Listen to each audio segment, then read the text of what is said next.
السلام علیکم دوستو۔ حضور صلی اللہ علیہ وآلہ وسلم کے بچپن کے وہ ایمان افروز واقعات جو آپ بہت کم جانتے ہوں۔ ہم حضور نبی کریم صلی اللہ علیہ وسلم کی بچپن کی کچھ یادیں آپ کی خدمت میں پیش کریں گے۔ ناظرین، ایمن کہتی ہے کہ میں نے ایک یہودی کو بار بار یہ کہتے سنا، یہ بچہ ایس امت کا نبی ہے اور یہ شہردار ہجرت ہے۔ ناظرین، یہ ان دنوں کی بات ہے جب والد ماجدہ آپ کو مدینہ طیبہ لائے تھے۔ آپ خود فرماتے ہیں، ایک بار ایک یہودی نے میری طرف دیکھا اور مجھ سے پوچھا، بچے تمہارا نام کیا ہے؟ میں نے جواب دیا، میرا نام احمد ہے۔ پھر میں نے اسے یہ کہتے سنا کہ یہ بچہ ایس امت کا نبی ہے۔ پھر وہ اپنے لوگوں کے پاس گیا اور لوگوں کو اس ایس بات کی خبر دی۔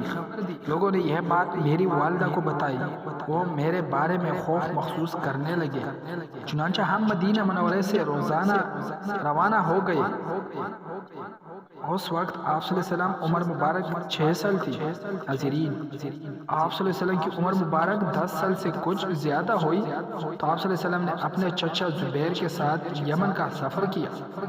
ایک وادی میں پہنچے، وہاں ایک طاقتور مست اونٹ کھڑا تھا۔ وہاں کسی شخص کو گزرنے نہیں دے رہا تھا، لیکن جب اس نے آپ صلی اللہ علیہ وسلم کو دیکھا تو زمین پر بیٹھ گیا اور اپنا سینہ زمین پر رگڑنے لگا۔ آپ صلی اللہ علیہ وسلم اپنے اونٹ سے اترے اور ایس اونٹ پر سوار ہو گئے، یہاں تک کہ آپ صلی اللہ علیہ وسلم وہ وادی پار کر لی۔ پھر اس کو چھوڑ دیا، واپس تشریف لائے تو راستے میں ایک وادی پانی سے بھری ملی۔ پانی پوری زور و شور سے بہہ رہا تھا۔ آپ صلی اللہ علیہ وسلم نے اپنے ساتھیوں سے فرمایا، میرے پیچھے آؤ۔ پھر آپ صلی اللہ علیہ وسلم ایس میں داخل ہو گئے۔ پھر اللہ پاک نے اس پانی کو خشک کر دیا۔ مکہ پہنچ کر جب یہ واقعہ سنایا گیا تو لوگ پکار اٹھے، ایس بچے کی عجب شان ہے۔ ناظرین، آپ صلی اللہ علیہ وسلم فرماتے ہیں، میری پیدائش سے پہلے میری والدہ نے دیکھا کہ اس سے ایک نور ہے، اس سے شام کے باہر نظر آنے لگے ہیں۔ ایک دفعہ میں اپنی بھیڑ بکریوں کے گلے میں کھڑا تھا کہ میرے پاس 2 آدمی آئے۔ ان کے کپڑے سفید تھے، ان کے پاس سونے کا ایک تخت تھا، وہ برف سے بھرا ہوا تھا۔ انہوں نے مجھے لٹاتا، میرے پیٹھ کو چھیڑا، پھر میرے دل کا باہر نکال کر اس کو چھیڑا اور اس میں سے سوراخ لتاڑا نکال دیا۔ پھر انہوں نے میرے دل اور پیٹھ کو ایس برف سے، یہاں تک کہ انہوں نے میرے دل کو واپس پیٹھ میں رکھ دیا اور پیٹھ کو ویسا ہی کر دیا جیسا کہ پہلے تھا۔